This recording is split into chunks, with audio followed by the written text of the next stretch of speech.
You know what sucks? I'm a socially awkward human being, and for once I decide, hey, I need to stop being a hermit crab and actually go out for once. So I stopped by my favorite local ice cream shop, and I haven't been there in a year because, I'm a hermit crab. There's so many flavors, and my head starts spinning because I can't make a decision. And so when my head finally stops spinning, whatever my eyes land on first, that's the flavor I chose. I think to myself, we're almost done. Just gotta pay for my ice cream. I insert my card into the machine and then it happened. I hear ominous music and feel the employee's piercing, sub-zero stare beyond my eyes, deep into the heart of my soul. The display of light spoke of a query that foretold a fatal destiny if I chose the wrong answer.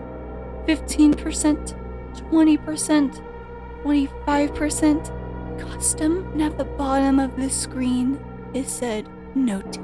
My hand gently glides to the 20% button and then slips, and I tapped no tip. The employee rings her bell, and from the ground sprouted the Reaper. I only caught a glance before being decapitated. Then the Grim Reaper asked the employee for a tip. She shakes her head, no, and then he also decapitates her. So, what's the moral of the story? I don't really know. I think I got lost by the 5th sentence. Well, wasn't that fun? Hi, my name is Janelle, and today we're going to be talking about tipping culture in the US and how it's changing people. Now, you may have seen some viral videos online of people getting upset for not getting a good enough tip, or worse, none at all. Thank you. You're welcome. I just want to say it's a nice house for a $5 tip. You're welcome. You. And honestly, when I see the tipping screen, I get the same headache every single time. The amount of pressure I get from deciding if I want the employee staying right in front of me, if they're gonna get their next meal, is haunting. If I give a low tip, I look frowned upon, and if I give no tip at all, I don't think I'll ever be able to return to that establishment. I personally can't remember a time where I didn't tip at all. And if you pay attention to your favorite local shops, the little percentage thingy where it asks you if you want to tip or not, it's going up and up and up. And that little 15%, some stores don't even have that option anymore. They remove it so they try to trick you into tipping more. The tipping screen is customizable, obviously, and I'm afraid that over time, it's just gonna get higher and higher. Now, there are many different sides to this story. For your favorite local small business shop, sometimes tips help the business running longer, especially if the place isn't getting much business at all. Though, if a business is heavily relying on tips, maybe they shouldn't be operating at all. And running a business is so expensive, and sometimes a shop owner might be reluctant to raise the prices to prevent scaring off customers. However, it's not your local mom and pop shops that want your tips. It's a big chunk of the service industry. And now it's not just sit-down restaurants. It's fast food, takeout, food delivery, some self-checkout machines.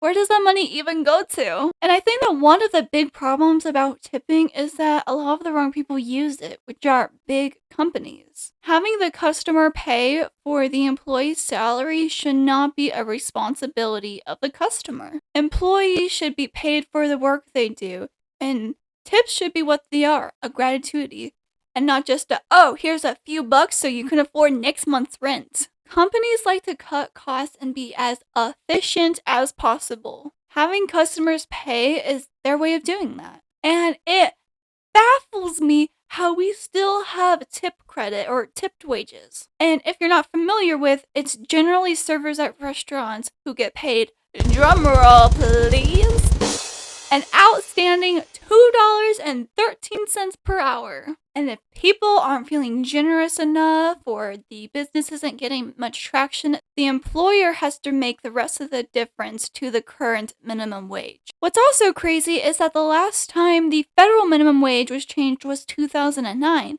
but the tipped wages hasn't changed since 1991.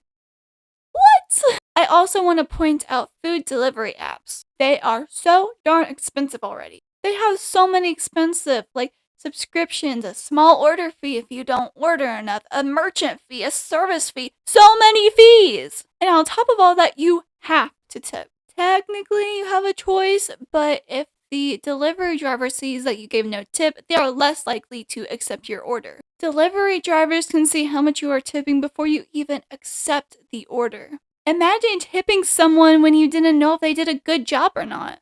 There are tons of videos out there of delivery drivers getting mad about not getting a good enough tip, or some even sabotaging the customer's orders.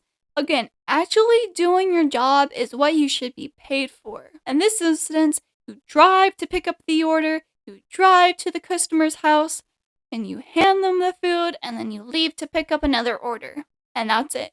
You did your job. But the thing with these apps is that the delivery driver gets to choose how many orders they want to do in a day. You get paid per order, and you, the delivery driver, have to cover gas, and there's no salary. So I can see how tips can cover that cost, but again, that responsibility should not be on the customer.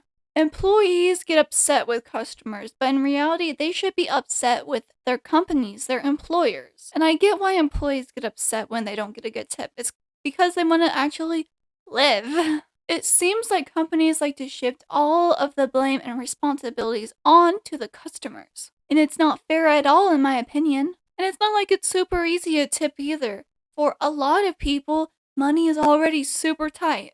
And I hear you in the comments. If they can't afford to go out, they shouldn't be going out at all. But in some areas, fresh groceries can be actually more expensive than fast food. And some people have more than one job and just physically doesn't have the time or energy to cook at home. It's all just a mess. But the good thing, depending on how you look at it, is that tipping in America has been on a decline. That obviously sucks for the employees, but I think it's a step in the right direction to get rid of these pressured, outrageous tips. I used to work at this bakery chain, and I was paid $8 an hour. And it was a brand new store, and I was one of the first employees to work there. I remember when corporate came in to train us, they said, remember to be super kind and always have a smile on your face and to go above and beyond for anything. You know, the corporate spiel. And they said if we were to do that, we would get really good tips. And they were right. This store became very popular, and I was making extra $4 to $5 per hour in just tips alone. Remember, this was a brand new store, and people were extra generous, though tips did start to go downhill after some time. Now, I was just 16 at the time, so I was very naive. Looking back, I don't think I'd ever do an $8 per hour job, especially if a big portion of my income came from tips. Tips can be great and all, but it's not exactly sustainable. It's not fixed.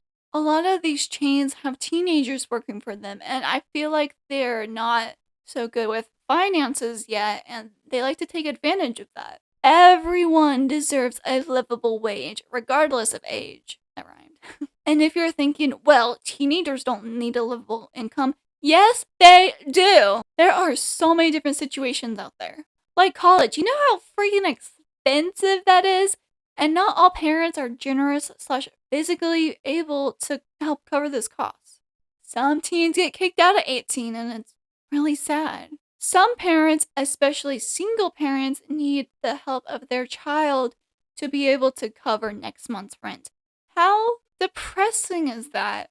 I am so fortunate to not be in a situation where I didn't know where my next meal was coming from, but I know quite a few people that actually don't know, and they're scared. They're exhausted.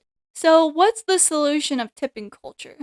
I have no clue, to be honest with you. I don't have a degree in finances or economics. But some ideas, like what some other people do in other countries, is they add the gratuity,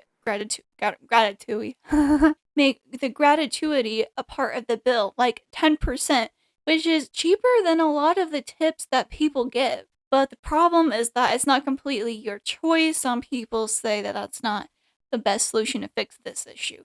Again, I don't really know how to solve this, but let me know your thoughts in the comments. Fixing tipping culture is an uphill battle, and some people argue that it's fine the way it is, and if we get rid of tipping, the prices on the menus are gonna skyrocket, and employees will have less incentive to give good treatment. Again, I see the different sides of this story, but if we are gonna make a change, it's probably gonna take decades to make decent progress. I'm just so tired of paying someone to literally do their job. Like with my ice cream store example, they just, they get the cone, they get the ice cream out, they put it on the cone, and they hand it to you, and that's it. I don't want to be paying them for something that they should already be paid for. I just want to get my ice cream and leave, man. I could understand tipping at sit-down restaurants, but everything else is just making my wallet hurt when it doesn't need to. So thank you for watching this video and for all of your support. It means the world to me. And if you have any topics you want me to cover, let me know. You can leave a comment or send me a DM on Instagram. And I'm just going to need you to answer this quick question. You're going to tip me, right? You're going to tip me, aren't you? Right? Right? Right? Tip me!